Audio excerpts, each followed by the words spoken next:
Some smiles don't fade. They linger, caught forever in the glow of a camera, replayed by millions who know how the story ends. Shanann Watts' Valentine's Day live video was supposed to be another moment of celebration, another glimpse into her world of gratitude, hope, and love.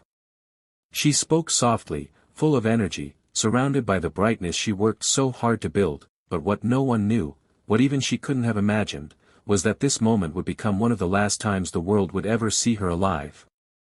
She was radiant, speaking about family, marriage, and the promise of better days.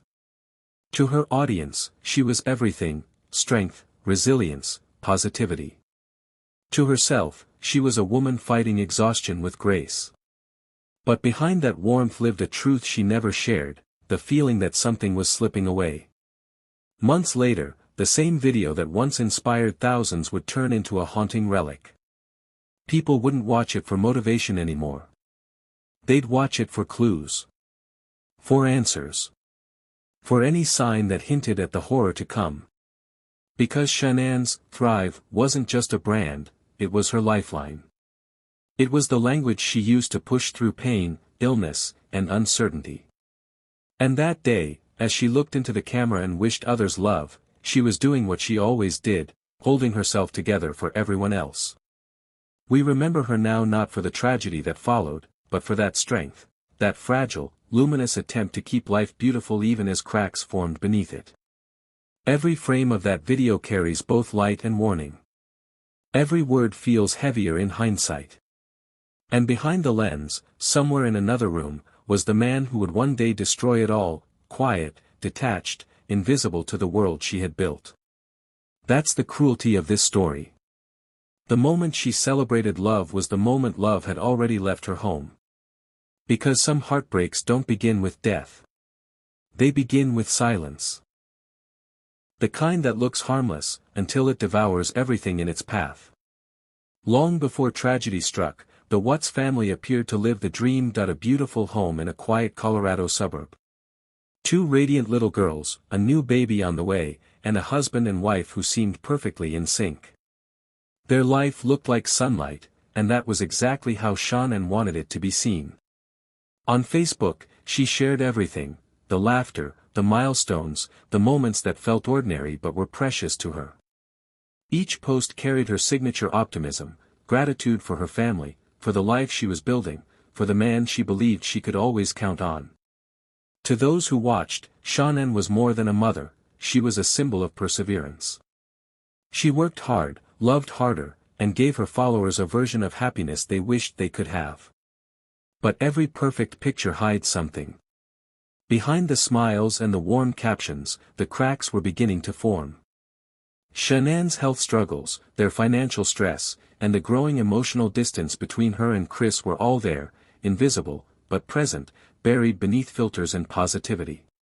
Social media became her lifeline, a digital mirror that showed her the life she wanted to protect. If she could just keep projecting happiness, maybe it would stay real. Chris appeared in the videos, too, quiet, reserved, a man whose stillness was often mistaken for humility. But now, when we look back, that calm seems colder. The way he smiled without his eyes. The way he leaned back, detached, while Shanann's energy filled every space. The contrast between them, her brightness, his vacancy, was always there, hidden in plain sight. When she went live on Valentine's Day, it was more than a broadcast. It was an act of faith. She spoke about love, gratitude, and the importance of family, unaware that her audience would one day watch it through tears. Her words, so full of light, now feel like echoes from a ghost. A woman unknowingly standing at the edge of her own story's end. The truth is, social media immortalized her, but it also trapped her, creating a digital timeline of devotion and denial. She wanted the world to see love, not the loneliness that had begun to creep into her home. And the world believed her, because we all wanted to believe that happiness like hers was real. But behind that glowing screen, something was already fading. And as the hearts and comments poured in, the woman who gave everything to her family was unknowingly performing her final act, a love story being swallowed, piece by piece, by silence. Perfection has a way of hiding pain. For months, Shanann had been holding together a life that was quietly unraveling. To her friends and followers, she appeared unstoppable, working through illness, raising 2 children, managing a home, and expecting another baby. But in private, exhaustion had become her shadow. Her body ached from lupus, her mind from worry.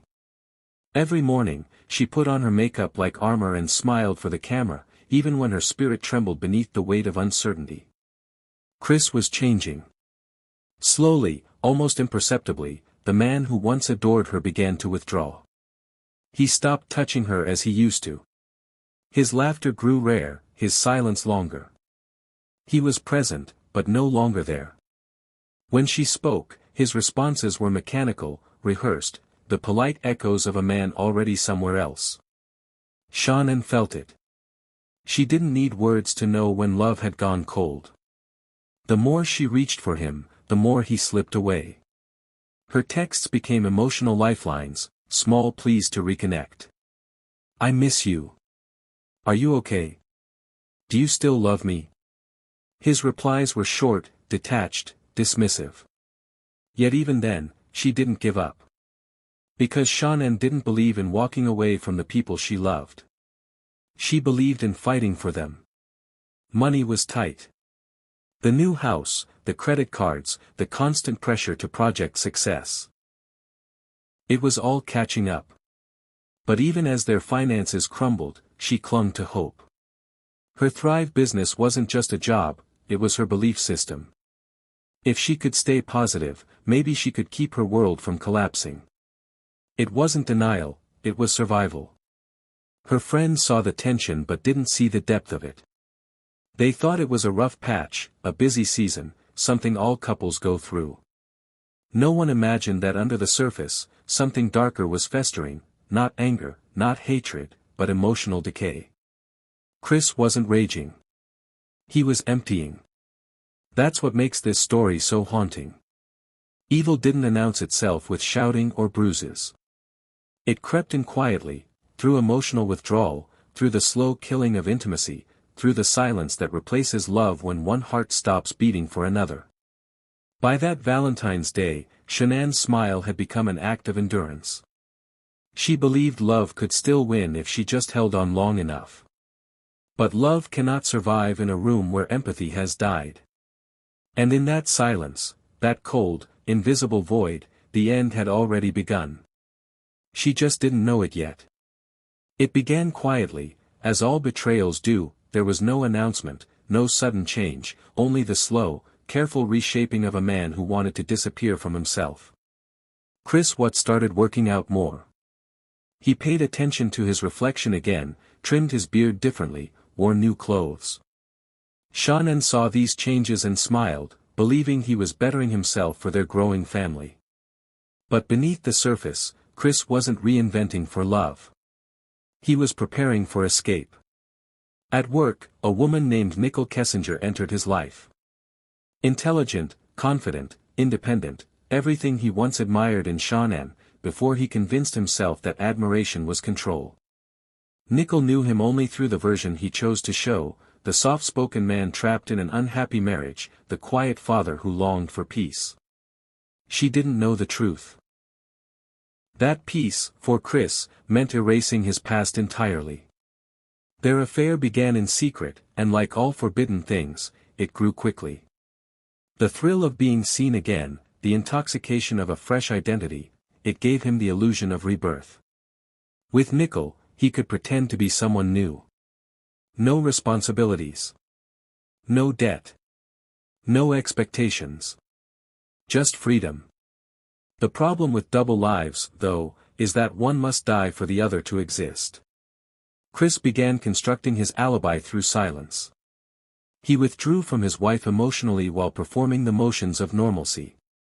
Dinner. Work. Family photos. He played the part so well that no one questioned the absence of warmth in his eyes. He learned to say, "I love you," without feeling it, to stand in the home he planned to destroy and still appear calm. Psychologists call this compartmentalization, the ability to divide one's identity into separate worlds. But Chris took it further. He didn't just separate his realities, he erased empathy altogether. His affair wasn't about passion. It was about control, control over who he was, who he wanted to be, and who he decided no longer deserved to exist in his story. As Shanann planned gender reveals and dreamed of new beginnings, Chris was planning an ending. He had already crossed the line between fantasy and action, where deceit becomes design. Every text he sent to Nickel fed the delusion that a new life was possible if only he could sever the one that bound him. By the time Shanann sensed the truth, it was already too late. The man she loved no longer lived in that house. He had been replaced by something colder, quieter, terrifyingly composed. Because when a man builds a second life, he isn't doubling who he is, he's dividing what's left of his soul. Every marriage carries battles the world will never see. Some are fought with words, others with silence. In the Watts home, silence had become the sharpest weapon of all. Shanann was still trying. Holding on to what remained of the man she loved, fighting to breathe life into something that was already gone. Her pregnancy, to her, was a second chance, a renewal of everything they had built. She imagined family trips, newborn laughter, a stronger marriage. But while she dreamed of healing, Chris was dreaming of erasure. She could feel it in small ways, the way he flinched when she touched him, the hollow look in his eyes, the growing distance in his voice. The man who once texted her sweet affirmations now replied in single syllables. His calmness felt wrong, too smooth, too measured, like a performance. He had learned how to mimic love while quietly withdrawing it. Shanann's messages from those final months are heartbreaking in hindsight. They read like letters from a woman negotiating with ghosts. I feel like I'm losing you. I don't understand why you're so distant. She thought he was tired, stressed, overwhelmed. She blamed herself, her illness, her overthinking, anything but the truth. Because believing he'd stopped loving her meant accepting a loneliness she wasn't ready to face. Their trip to North Carolina that summer was meant to heal things. It did the opposite. Family tensions reignited old pain, arguments with Chris's mother over the children's allergies, over boundaries, over loyalty. Shanann expected her husband to stand by her.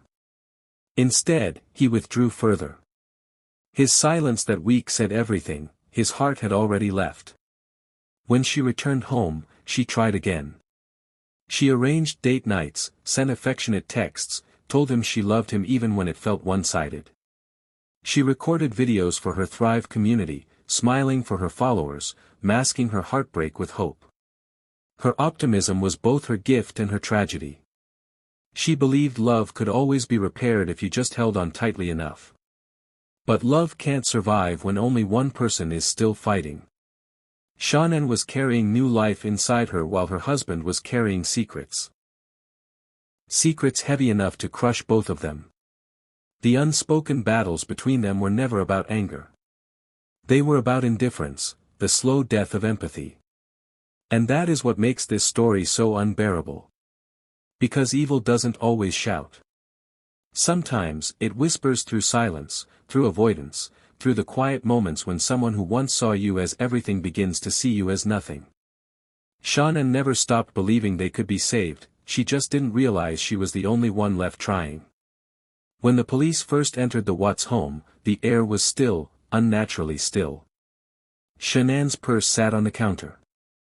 Her phone lay on the couch. Her shoes, the ones she always wore, were neatly by the door. Nothing was out of place, and yet everything was wrong.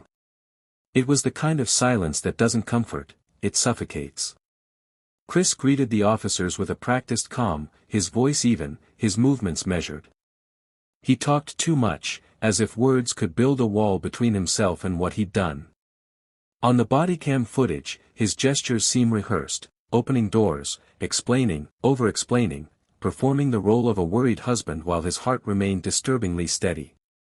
The officers didn't know it yet, but they were standing inside a crime scene disguised as a home. Neighbors watched from their driveways, sensing what the cameras couldn't. One would later tell police, he's not acting right. They were right. His panic wasn't panic, it was control slipping away. At the police station, the walls began to close in. Interrogators used silence as their weapon, letting his lies hang heavy in the air. The polygraph was the turning point, a machine stripping away his rehearsed composure. He failed completely. The facade cracked. Beneath the quiet man the world once admired was something colder, not rage, but detachment. When his father entered the interrogation room, it was one of the most haunting moments ever caught on camera. A father, trembling, still trying to believe his son. A son, broken, clinging to the smallest lie he could live with. He whispered that Shanann had hurt the girls, a desperate story, built not to explain, but to survive. Even in confession, he couldn't speak the full truth. But evidence doesn't bend. It doesn't empathize. GPS logs, text messages, surveillance footage, each piece became a mirror, reflecting the reality he couldn't hide from. Every path led back to him. The calm, ordinary man next door had planned something unimaginable. When the truth finally surfaced, it didn't explode, it sank, like a heavy stone into water. The community stood frozen.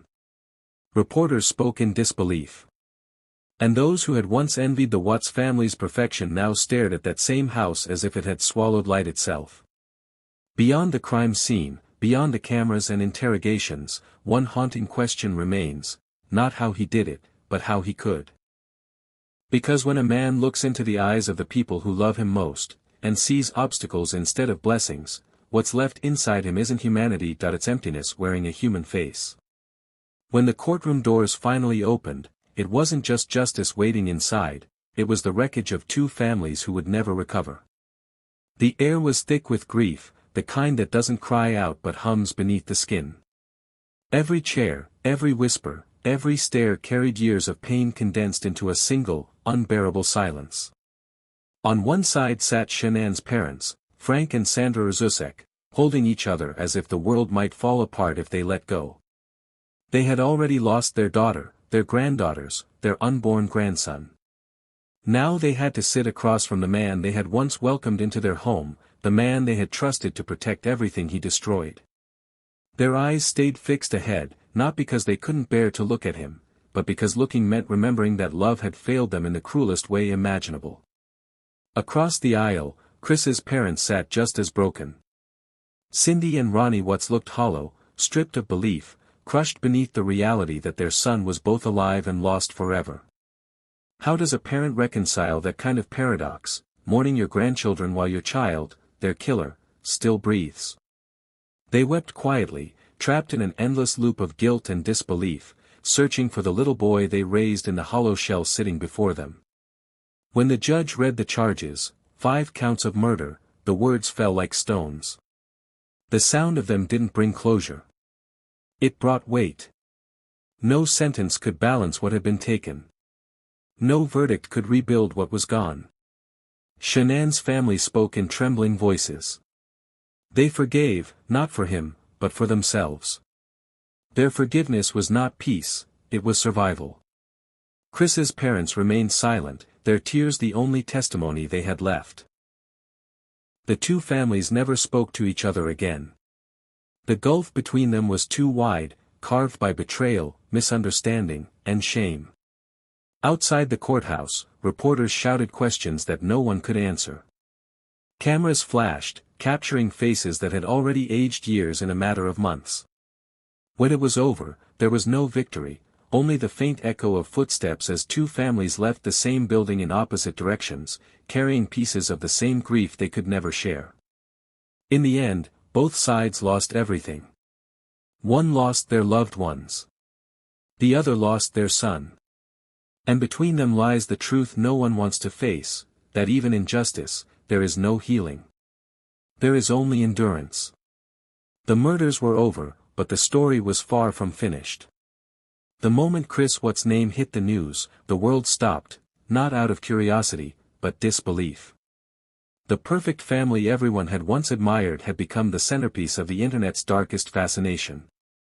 Strangers around the world became jurors, psychologists, and detectives, each trying to make sense of the senseless. Shanann's videos spread like wildfire, every smile, every laugh, every tender moment with her children replayed in millions of homes. But people no longer watched them as inspiration. They watched them for signs, searching her eyes for warnings she couldn't have seen herself. Every pause, every glance toward Kris became a clue in the global courtroom of public opinion. Her joy, once radiant, had become a haunting performance the world could not look away from. The case consumed social media. Hashtags, theories, live-streamed analyses, everyone had something to say.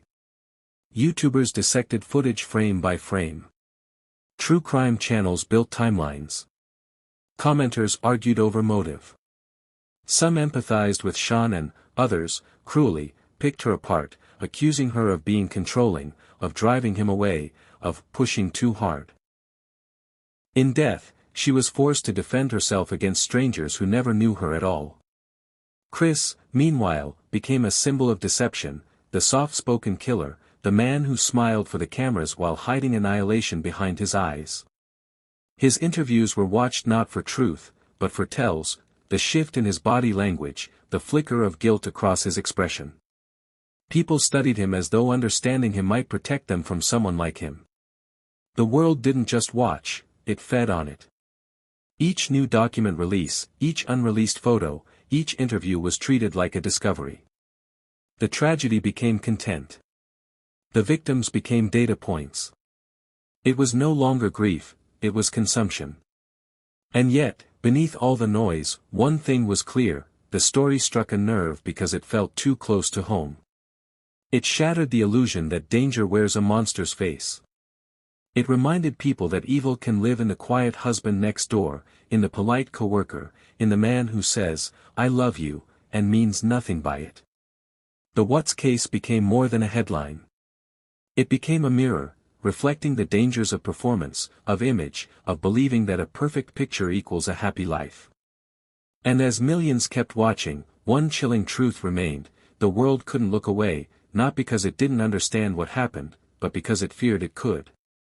Time should have buried the story by now, yet it hasn't. Because the Watts family didn't simply vanish, they linger, suspended between memory and media, trapped in the digital afterlife they unknowingly built. Shanann's videos still live online, cheerful, colorful, filled with laughter and light. But now, they play differently. Every "good morning," every smile to the camera, every giggle from her daughters feels like an echo from another world. When she spoke to her Thrive audience, she wasn't just selling a lifestyle, she was trying to hold herself together.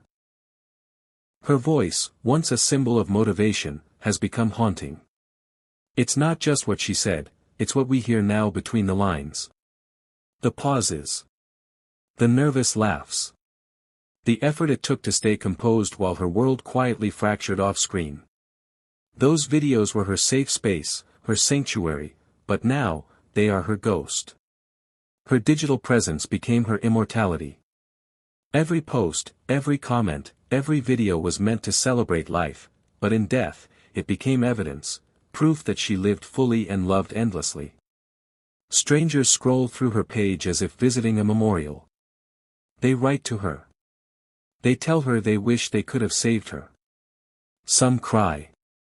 Others analyze. Everyone searches for answers she never had time to give.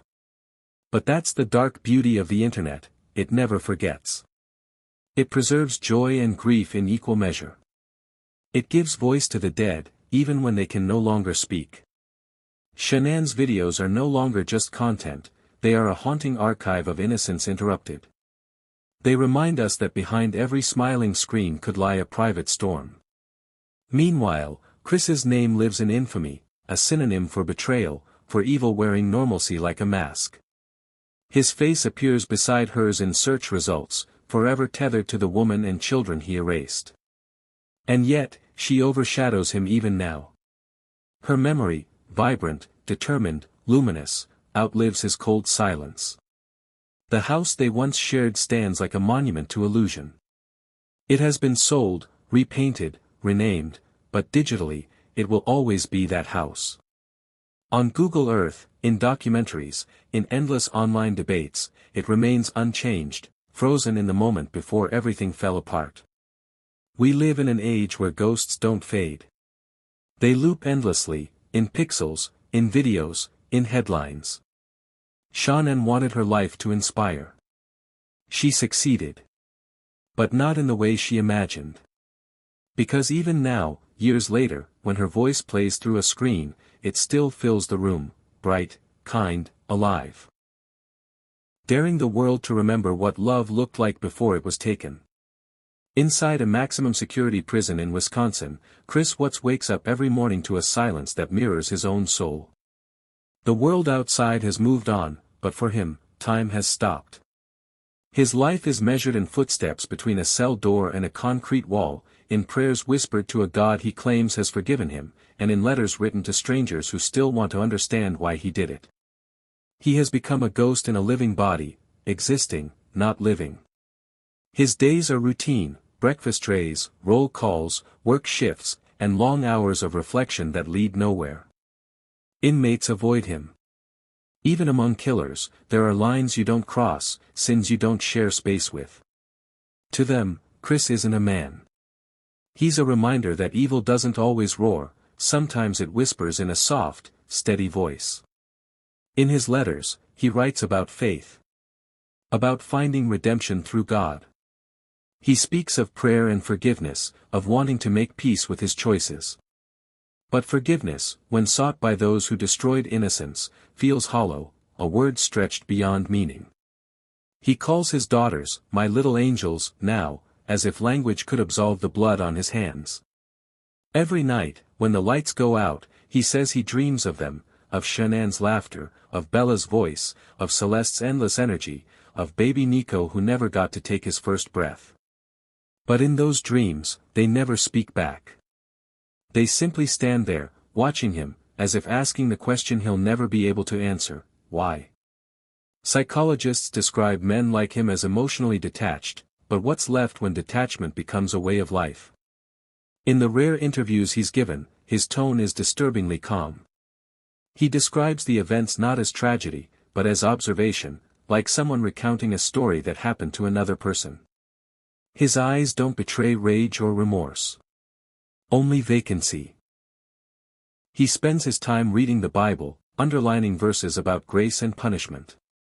But there are no words, not even sacred ones, that can free him from the prison he built within himself. Outside, the world still speaks his name with disgust. His story remains a warning, his image a symbol of betrayal.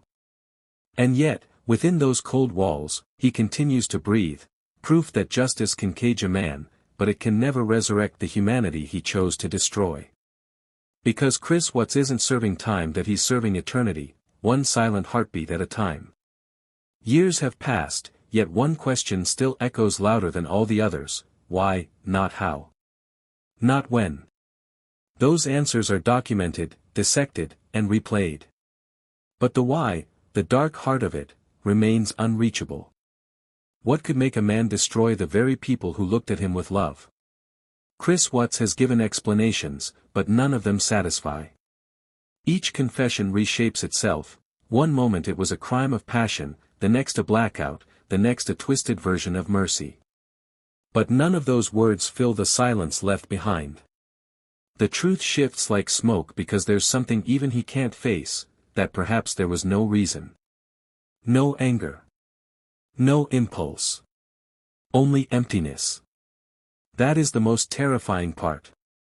Evil that acts from hate can be understood. Evil that acts from nothingness cannot. Chris wasn't raging, he was void. A man so detached from his own humanity that love had become inconvenience, family an obstacle, life a burden. In that vacancy, he decided that starting over meant erasing everything that reminded him of what he'd lost within himself. Psychologists have tried to define it: narcissistic collapse, dissociative fantasy, emotional disconnection. But there are no clinical terms that can explain the absence of empathy. There's no word strong enough for the moment a father looks at his children and feels nothing. Then there's Nicole Kessinger. The woman who vanished from public view after her name became synonymous with this horror. Her voice hasn't been heard since. Her silence became its own mystery. What did she know? What did she believe? Was she just another victim of his illusion, or did she see something she chose not to? The world will never know. And maybe that's what keeps this case alive, the missing pieces that will never be filled.